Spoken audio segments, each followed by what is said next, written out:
Habang naglilinis ako ay nakakita ako ng uod. Lahat naman ng gulay may ganun kaya huwag niyong pandirian. Nililinis naman po namin ang mga lettuce bago i-storage at bago i-serve.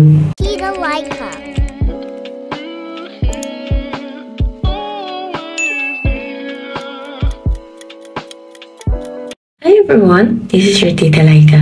Ang inyong titang ina na maldita pero may puso. Uy, gusto mo yan?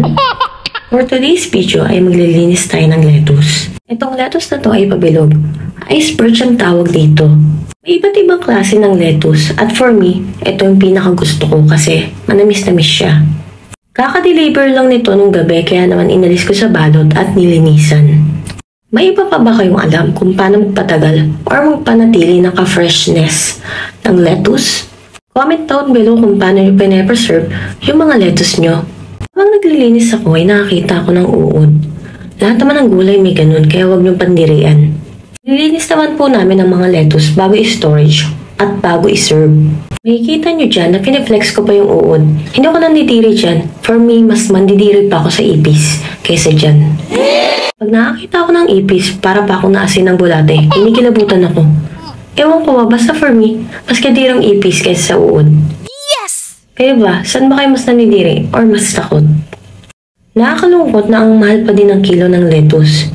Hindi pa rin ito bumababa sa dati nitong presyo. Maling deliver sa amin ay halos 4 na kilo mahigit ang nasira at hindi na pakinabangan.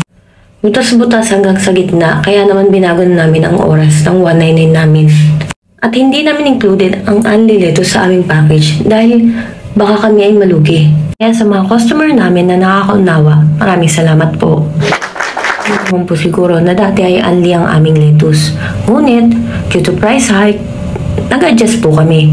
Nang sa ganoon ay hindi kami matalo sa costing. Wala namang nagnegosyo para malugi, diba? Salamat po sa walang sawang pagsuporta kay Tomodachi. Habang naglilinis ako ng lettuce ay nagbilot ang aming unang table. Pagkatapos ko silang suklian ay bumalik ulit ako sa paglilinis ng lettuce. Mating na din ang iba naming ka-team. Sila naman ay naglinis ng hagdan. Pati na din ang mga salamin. Dahil nga kami ay naka-aircon, di may iwasan na lumabo ang aming mga salamin sa bintana. Gawa ng nagmumoist. Nililinis naman po nila yan. Pagbalik ko, may pailalan pa akong nakuhang uod. Don't worry, nilinis ko po na maigi yung lettuce. Pagkatapos, lahat ng basura ay pinatapong ko na din po kaagad sa baba. Pagkatapos ko magayos ng lettuce, ay umupo ako sa front desk. Mating ang asawa ko at doon nag-sort ng kanyang i-deliver. Sabay na rin kaming kumain ng pananghalian. Paglabas ko ng CR, wala na yung asawa ko. Nag-deliver na. Sa sobrang pagmamadali niya ay nakalimutan niya ng paalam sa akin. Kaya nang matapos ang aking shift, ako naman ang pumunta sa area niya. Siya madalas ang sumusundo sa akin at pumupunta sa store. Sinasamahan ako sa store, kaya naman this time, ako naman ang pumunta sa kanya. Sumakay ako ng tricycle at pagkatapos nun, ay sumakay ako sa patok na jeep. Grabe, nakakamiss din pala mag-commute. Yung bang halos di na marinig ng driver yung para dahil sa lakas ng tugtog. Ba ako ng Robinson dahil doon nakatambay ang asawa ko. Katatapos niya lang mag-remit at waiting siya na may mag-aabil na customer. Medyo gabi na at nagugutom na ako. Kaya nung nakita ko ulit yung ginagawang para sa retiro sa tabi ng Robinson, ay binidyohan ko na din. Waiting na kaming matapos yan, excited much na ang tita nyo. After namin mag-deliver ng natirang parcel, ay bumalik kami sa hub ng asawa ko. After noon, uwian time na. Bumili muna kami ng puto bongbong at bibingka. Hindi ako mahilig dyan pero in fairness, ang sarap ng gawa nila. Yan, bumili na kayo dyan kay Mang Jess. Located dyan sa Balite, makikita nyo yan kagad, along the highway lang po yan.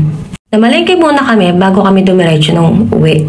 Nilutuan ko muna ng pakbet ang aking mga babies. Wow. Sarap na sarap naman sila. Vegetarian mga yan kapag ako nagluluto ng pagkain nila. Kay papa ko kasi spoiled yung mga yan. Alam namin isda, minsan itlog. Sila nakaatay or di kaya leeg ng manok. O kaya isaw. Mapapasana all ka na lang talaga. Pero di ko pinapadala sa kanila yung karne kasi laging high blood yung aso kong si Fancy Me. All dog na kasi. At super hyper naman kasi ng aso kong si Lexilor. Yung kulit niya katumbas ng 5 aso. At dahil tinapos mo ang video na ito, may kaunti akong katanungan para sa'yo. 50 pesos Gcash or load sa unang makakasagot ng tama. Ano ang binili namin bago kami umuwi? Clue, madalas silang itong nakikita tuwing per months. Comment down below lang po. Thanks for watching and see you next vlog.